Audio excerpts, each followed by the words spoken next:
Hi, this is Elaine. Today we're going to start our fourth step of the ACA 12-step program.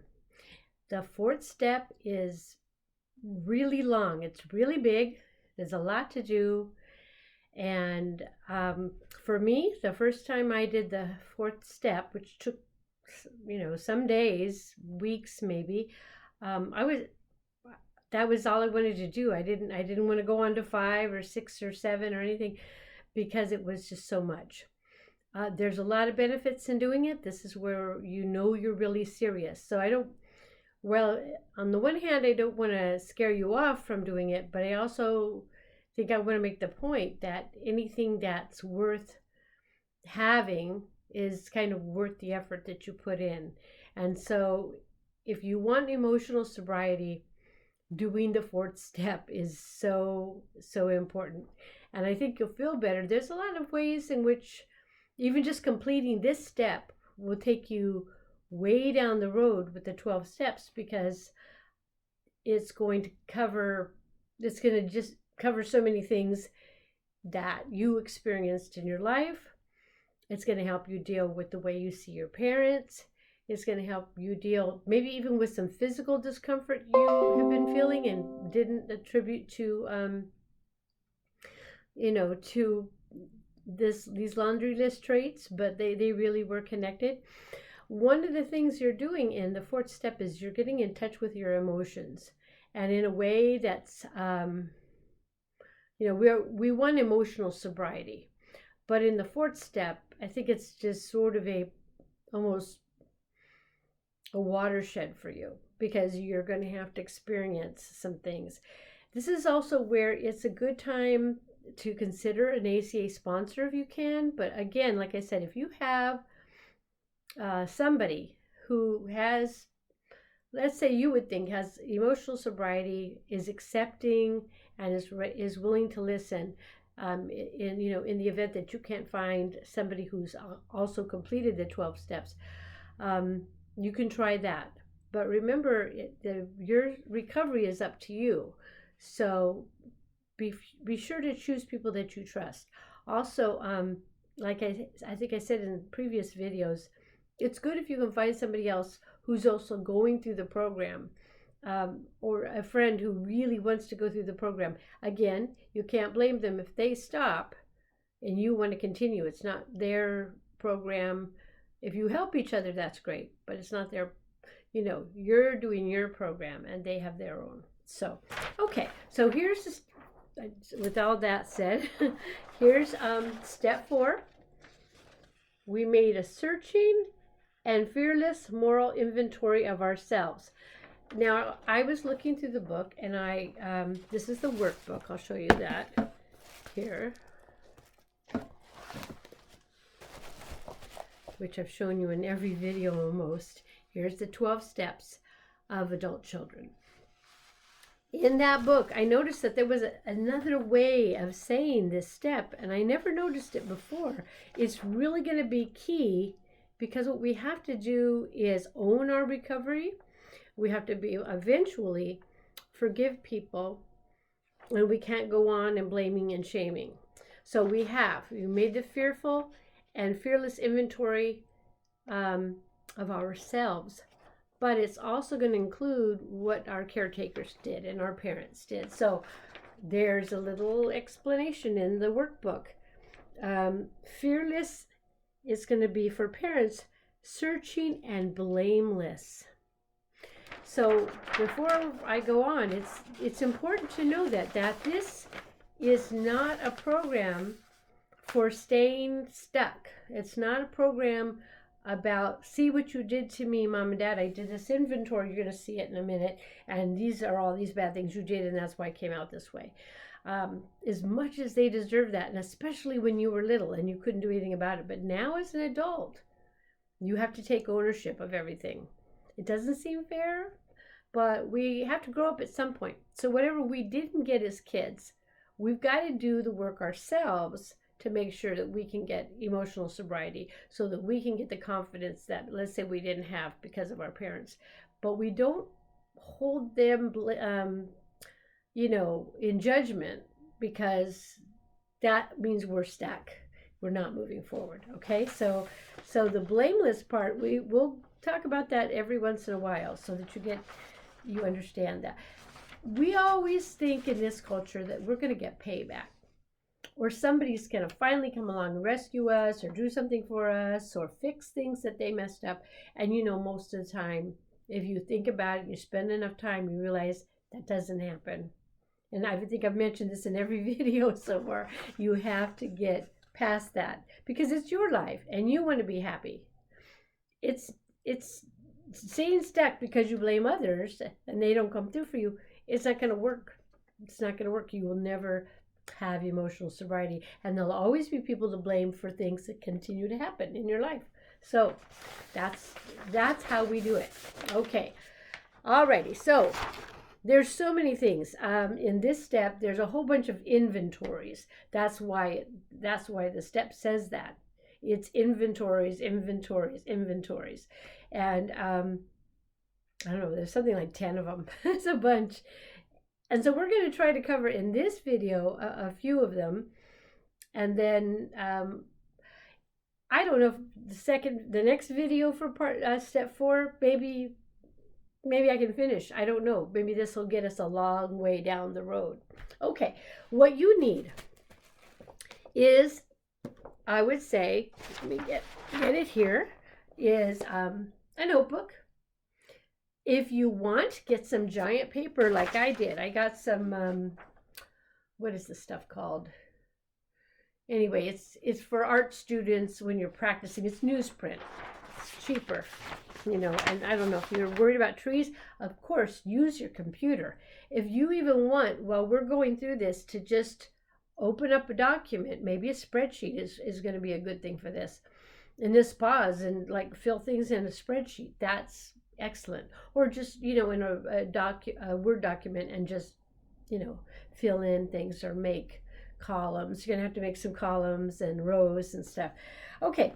And if you have this, it's way better. I'm not going to cover every little question for this particular step because it's really long, and it's up to you, to do it. And you might be okay with what we're going to cover. But anyway, it's good to have this and a pencil, a pen. Okay, so one of the things is I'm so proud of this. One of the things that we're very familiar with emojis, right? But we're familiar with all kinds of emotions because we want emotional sobriety, and so we feel all these things, right? I mean, these are, we're feeling like, happy or loved here. We're amused sometimes. I don't know if you can see this well enough. Okay, I'm going to move it a little bit closer, and you can't see the bottom, but I'll adjust it for you. I just also got this tripod, so I'm a little bit excited about it. Okay, so we feel loved, we're amused, we are joyful. These are like our higher level emotions. These are things that we don't have to really worry about sobriety so much. This is kind of the goal of the program, to be more of these things on the top, right? It's the things that are, have a lower threshold of vibration. There's a whole study of where you're vibrating as far as your emotional health, and the upper vibrations, are here. When you're hopeful, you want to be hopeful. You want to believe that there's something up ahead, even if it seems kind of hard right now. This is October 2020, but people have to be hopeful. They have to be hopeful. That's the only way things turn around. Maybe we feel satisfied. At times, we just feel everything's fine. Even in the midst of chaos, we might just feel like, look, I've got my favorite cup of coffee. I've got my little, dog. I have my friends. I talked to my daughter this morning, whatever, So we want to embrace those feelings too. We feel like we feel loving. So we can feel loved, but we can also feel loving. We feel like we have a healthy ability to express love. Sometimes we have um, ideas and inspiration. That's also a good thing. But then we begin, sometimes we're in a state of perplexity, but hey, sometimes out of that comes inspiration. Sometimes we're now going into the more negative stuff. Sometimes we're just ashamed of ourselves, or we're very, very worried. Okay. Hope I can do this without causing trouble. Okay. Angry. I'm very sad. I would say this one is like super ashamed. Eyes are downcast.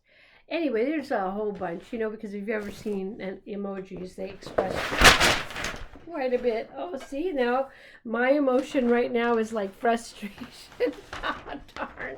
Okay, well, we're gonna continue. I'm not starting over. I am going to just go ahead.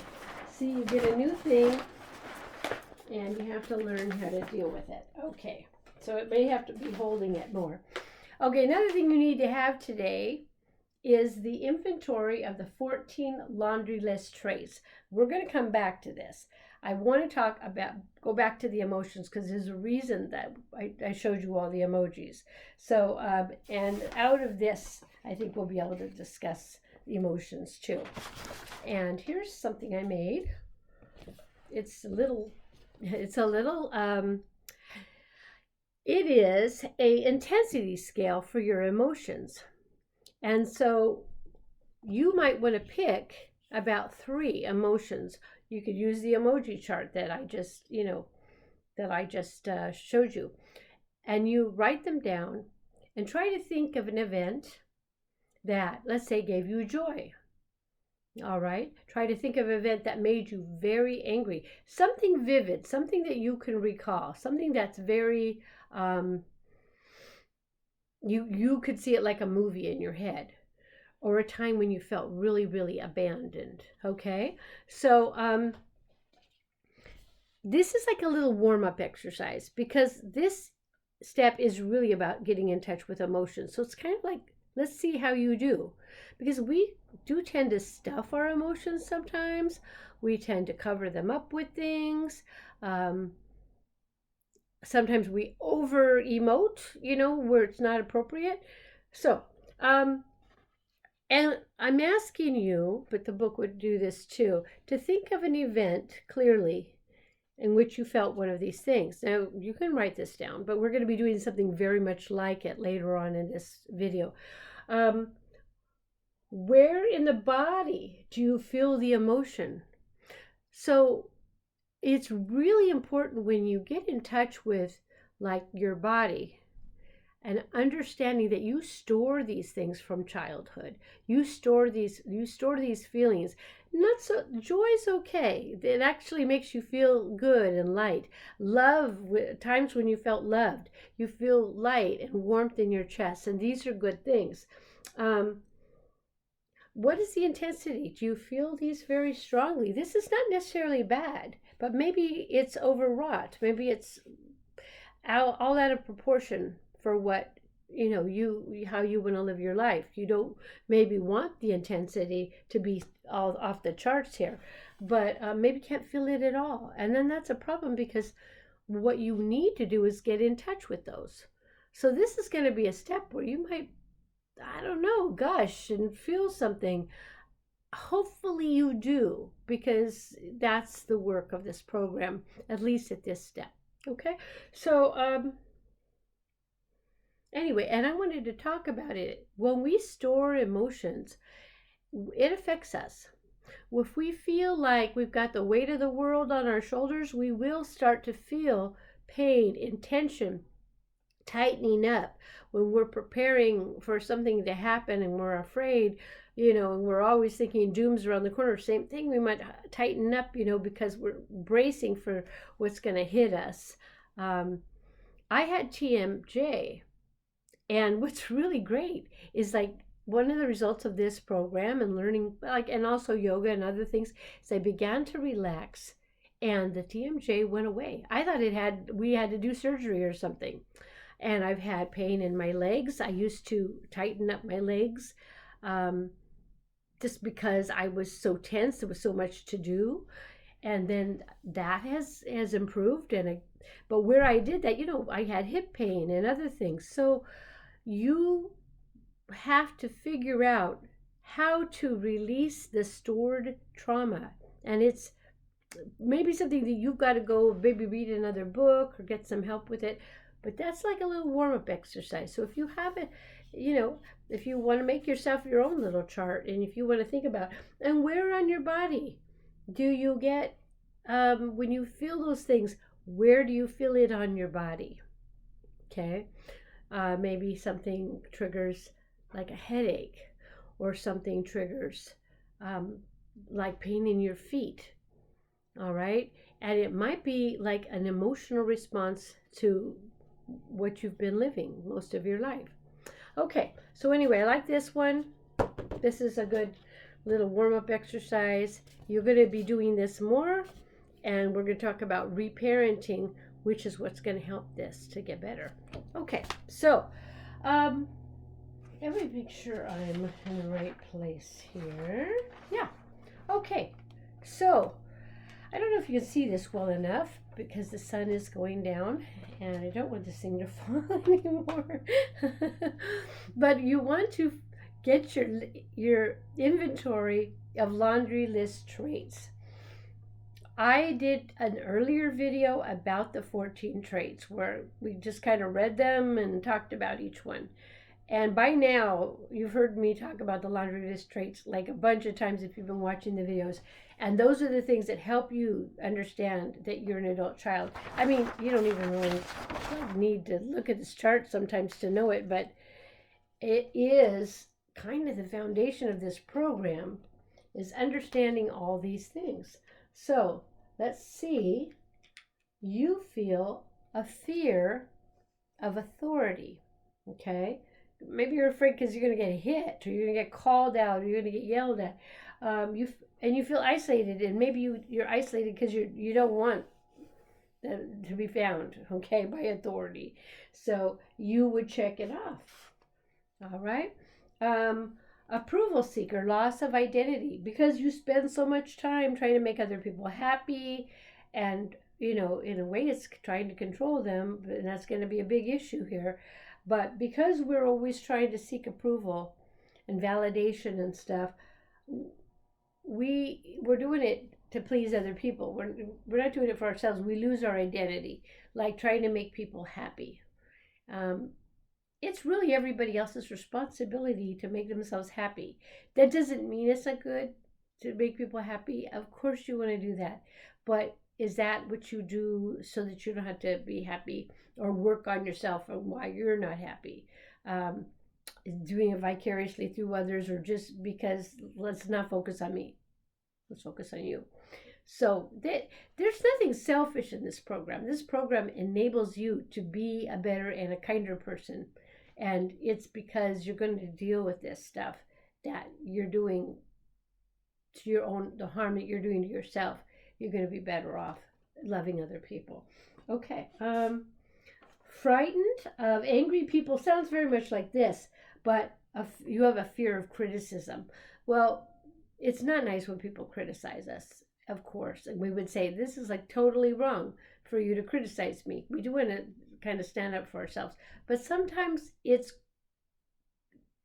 like criticism like this trying to help you, but you just can't listen to it. Okay, it's just everything sounds to you like it's putting you down or how stupid you are or something. And maybe somebody's just saying, when you do this, it causes that to happen. And you're like, oh, you're criticizing me. See, so sometimes we need to listen that people don't always mean harm. Okay, so anyway, you just go down, became addicted. We became addicted personalities, and we sought to fulfill our abandonment needs. So we would find people that are like us. We look for people who have our same sicknesses, and also people that will abandon us again, which doesn't seem to make sense. It's like, why would we choose that? But sometimes we think we only deserve that. Or maybe there's actually this subconscious desire to do that to yourself, picking somebody that's going to abandon you because it's what you're accustomed to. It's like you don't know what to do when somebody's accepting and loving and you don't even think you deserve it. Okay? I don't think I want to go through all these. I'm going to just tell you, if you've got the list, you're going to check it out. We're going to look at it again, and that's why this is important. Let's look at the ones that we can see. You're confused between love and pity. You don't know if you love that person or it's just that you can fix them and you feel sorry for them and you confuse that with love. That's not healthy. Again, nothing wrong with being kind and helping people, but when we're not strong enough, why are we choosing people that are just going to drag us down? Stuffed our feelings. So sometimes it isn't even like emotional sobriety is like having appropriate feelings, but not, let's say, losing it. But at the same time, it's not stuffing it either. It's not where you feel like you just want to numb it. That's what an alcoholic does, or somebody addicted to drugs. You look for things to numb. Could be porn, could be a number of other things that make you not feel. You don't want to feel that thing, and you've got some sort of way to stuff it. Okay? We judge ourselves harshly. Here's the thing. Perfectionism. Sometimes we look at people and we say their lives, oh, you're so-and-so is perfect. They do everything right. You know what? Sometimes those people are not happy. You know why? Because they're really working hard to have all the I's dotted and the T's crossed. And we need people in the world that are like good at that. They're like very, very conscientious. But sometimes it's a cover-up for a low self-esteem. And if one like little duck is out of the row, that person just feels like they're going to get criticized or put down or something. So they got to make sure that they're perfect. And we look at them and think, wow, I wish I could do that. But, maybe they know that they're judging themselves harshly.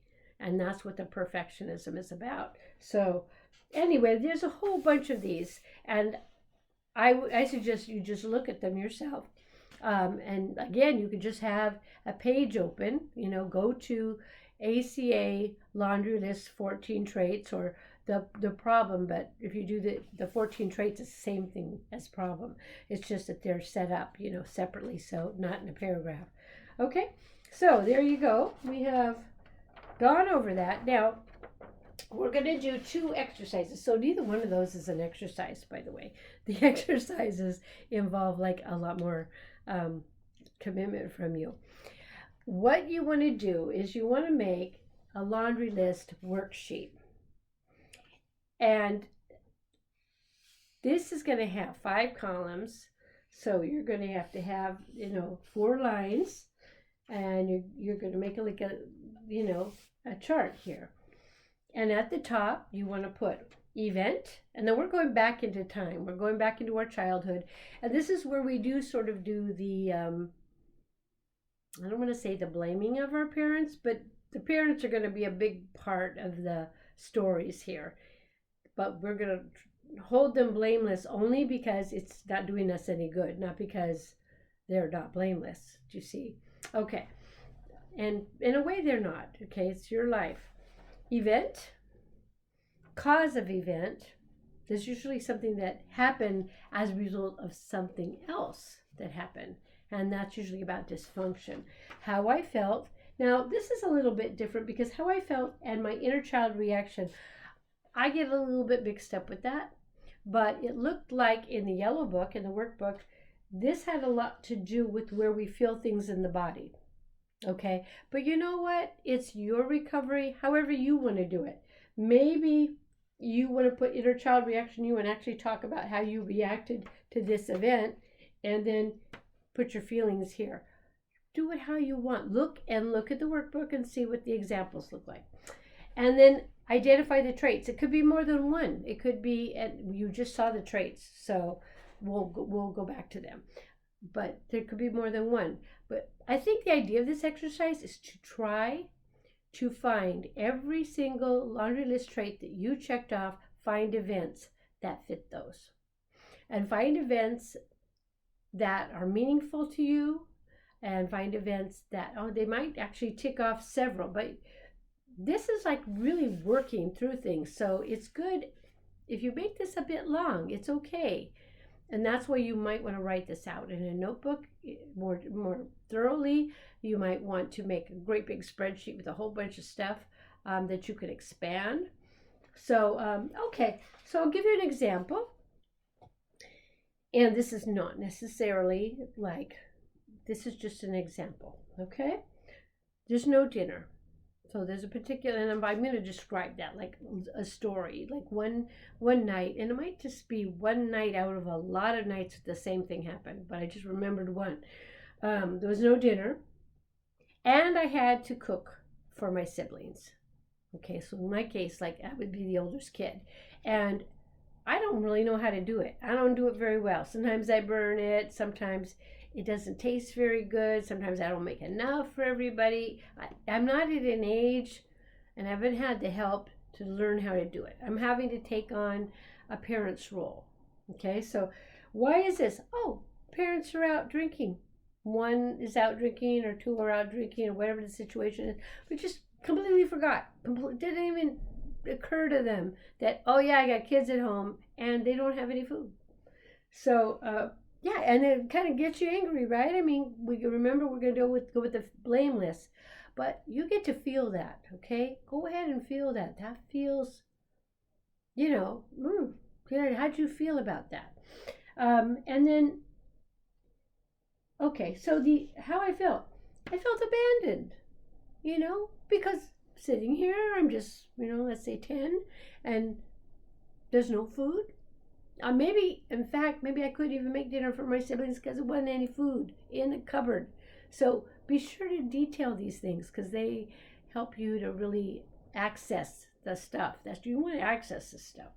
And you feel like you're worthless. Like maybe if you were a better kid and more than cute, cuter or something smarter, some reason they'd want to think about you more. And if you were a kid that they liked, they'd make you dinner, so you might internalize it like something's wrong with you. That's why you feel worthless, and it's too much for you if you did have to take care of the other kids or something, or just even taking care of yourself. You shouldn't have to take care of yourself when you're just little, and you should still be getting your needs met by your parents. So it's overdeveloped sense of responsibility.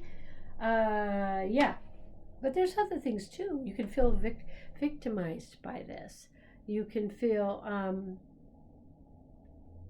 isolated and afraid of people, because of this. So many, it actually does fit a number of the 14 traits. So the 14 traits, we just looked at them. Okay, well, what might that fit? Well, maybe frightened of angry people, thinking it's your fault that they don't feed you. Okay, victims. Okay, maybe you feel like a victim, and then of course you grew up feeling like this stuff always happens to me. It always happens to me. People abandon me. People don't care about me. Something wrong with me. I don't know what it is, but people keep abandoning me. They wouldn't do it if I was okay. Like I'm not doing things right. And then maybe we get to that perfectionism. Well, if I just do everything right, people won't abandon me, Do you see how these things kind of intersect? So you want to spend some time. This is looking at the traits, but make yourself a chart, okay? And make that chart. Now later we'll talk about the parent, the higher power or a higher parent or inner parent, but the parent that we create for ourselves, we reparent. That's going to come up. But right now we're really dealing with, what happened. So it's a bit emotional. Good to have a sponsor to talk about these things if you can, but a safe place to express these things and talk about it a little bit. Okay, and we're going to do a second exercise here, and this is called the Family Secrets Inventory, because we grew up and we had to fit in, and we had to, maybe we actually did make some functional friends or dysfunctional friends, but we had to go into the world and make the best of it. And but we have a history. And maybe while we were kids, there was a official story, and there was what was really happening. And the official story there might be some truth to it. There might be some truth. I don't know if you can see this because it says official version family story. Okay, so those stories are the things that like our parents said about what the family was. And but we know, because as we got older, we didn't buy that. We realized, hey, you say that, but that's not really what's going on. Or I heard this from Auntie, or sister told me this, and or you find something in a drawer or whatever. So here's one: the Miller family takes care of their own. Like, we don't need any help. We always take care of the kids. We take care of our own. That's our thing. We are just really good. We don't need your help. Don't bring us stuff. Don't try to bring us stuff or help us. We're fine. Okay, just like go away. We have our pride. But frequently unemployed. Maybe the main breadwinner of the family is always unemployed, or gets a job and loses it because of alcoholism or fighting or something, or and there's not enough food because of that, and they're too proud to get the food stamps because they don't want anyone to realize that, hey, we've got this problem of being unemployed because of the drunkenness, and there's this cycle of denial there, because this is really what this is. This is about denial, the family secrets inventory, because of the official story is denying the fact that this other stuff was going on. Okay, Dad is so funny. He's such a character, right? Look at him, he's always tripping over his own feet, and look at us, how he's driving, it's so entertaining. Okay, but actually Father is erratic when he's drunk, so sometimes we just have like a fun parent, they're just hilarious, and look at the crazy thing they're doing out there. But we know, like, we might do that story, but we know that there's another story about why that happens. Okay, I've got a couple more here. Okay, how about this? My brother went away to camp, or my sister went away to camp.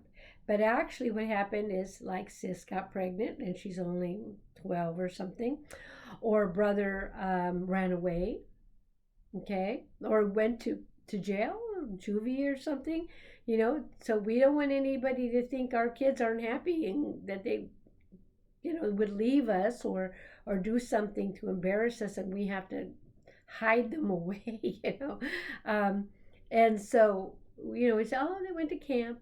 Yeah. And you know what? I don't blame any family for telling a story like that, because sometimes it's just not people's business, and people will ask, but sometimes they're concerned about the kids, and that's actually important. It's a fine line, but you don't want kids to be abused and hurt, right? And so at least the kids growing up kind of know this. They kind of know that we have to keep the story. It's not the neighbor's business or something. And, to some degree that's true, but how much do the kids have to suffer and nobody comes to their aid? All right. I got one more. Granny loves her bingo. Yeah, she loves where she is. She loves being in that old folks' home, and she doesn't really need us. She's got these activities. They go on bus trips. She plays bingo. But the truth is that we never visit Granny. Okay, we never visit her. And then that could be those same reasons. There's life is overwhelming. You just don't get around to it. Dad's always drunk. We really can't be visiting her when he's like that. There's everybody's there's stuff we don't want to tell Granny, that's going on in the house, because Granny maybe has a little stuff left up here, and she's going to ask questions. Where's so and so? So with him, that way at camp, So maybe the two of these go together.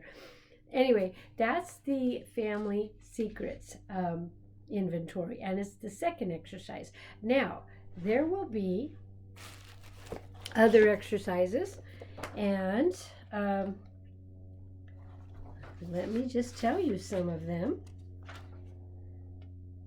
There's going to be the shame inventory. Oh my God, you're going to have to do that. Abandonment inventory. Now these things are really to get you to feel your emotions. This is to get you to release the stored stuff. And that's why we get so deep into the nitty-gritty of all this. And these terms come from the laundry list somewhat. Okay, so because the abandonment and shame, we've heard all this before, right? Harms inventory. Now, maybe of all of step 4, this is the thing that coming out of denial, this is hard, because this is where we've grown up now and we've hurt other people. Maybe we've hurt a lot of people, or we've hurt them repeatedly, or maybe not so much, but we have in some respects. Maybe some things that we didn't even think of as harm, but the more we understand the 14 traits, the more we get it, that we harm others, our own children, because we want to stop those patterns. And we've got to be at least the kind of person, because we want to be in recovery, that can come out of denial and can talk about what our actions, and which actions were probably the result of the actions of our parents, which their actions were the result of their parents a lot of times. But it's good to break the cycle. Some people you can't go to that you've harmed. It's not good for them. It's not good for you. You do have to distinguish, like, if I go there and we talk about this, even if I'm going to say I'm sorry, maybe that's not, maybe I was a stalker. Maybe I don't want to go to that person. They're going to be like, oh my God, here's my stalker saying he's sorry, but it's like, I really don't want to see, So you do understand that there's going to be some people that you can't go to. And you maybe write a letter and rip it up, to those people that you can't talk to. Maybe it's just an elderly person that really doesn't need to have to deal with that much emotion and pain. They're already, got a lot of sickness or something. So we use some good sense, but we have to do the harms. Okay, I'm talking about it too much, because you're going to have to do this. In the next video, we'll talk about it. You're going to take a gentleness break. This is not designed for you to just beat yourself up and come up with all these negative things the whole time. You're going to have a chance to stop, to pray, to take care of yourself. Maybe go get yourself a little comfort food or something. There's the stored anger. This is good. When you go through the stored anger, this might help some of the pain that you feel. Blood pressure, anxiety, shoulder problems, back problems, neck problems, knee problems, all kind, TMJ. Anyway, because we have anger and we can deny it, but I think as we go through these things, we were like, oh, it's still there a little. Relationships. I should just do a whole video on relationships, because I like it. We understand boundaries when we look at our relationships, and we look at that we expected a lot of other people when we could only make ourselves happy, and when people continue to let us down, and how each relationship ended, because a lot of times they do. But we'll also talk about the ones that don't end. There's going to be people that are in that don't, the relationship doesn't, we're still in the relationship. Sexual abuse inventory, if that was your case, even if it was just one time, even if it seemed minor. Maybe it was sexual harassment, definitely sexual abuse. If somebody says stuff that's, pointedly about your body and things like that, they may not touch you at all, but it's still, something, at least work through whatever the incident was. My parents' behavior denial worksheet, we have to be honest about what our parents, we don't want to admit about our parents. And then we're going to have the denial worksheet about what I deny about myself. So if you haven't already looked at the harms worksheet, just in case you didn't you weren't honest with yourself about all of it. And some of this is stuff we do it ourselves too. So the denial worksheet about our own behavior, we have to deal with that. So, and then post-traumatic stress body work. And I'm not going to pretend to be a therapist. Oh, neglect inventory. It keeps going on. Wow. So, feelings exercise. Whoa. I think what's really nice is finally in exercise 12, we're going to do the praise work. And the praise work is to recognize that there were good things that we did. And even some of the dysfunctional behavior that we did was sometimes good because we were trying and we were helping. And maybe it was too young for us to have to do that. And maybe we just have really good traits. Or maybe some of these traits that seem to be bad, in moderation, they might be good.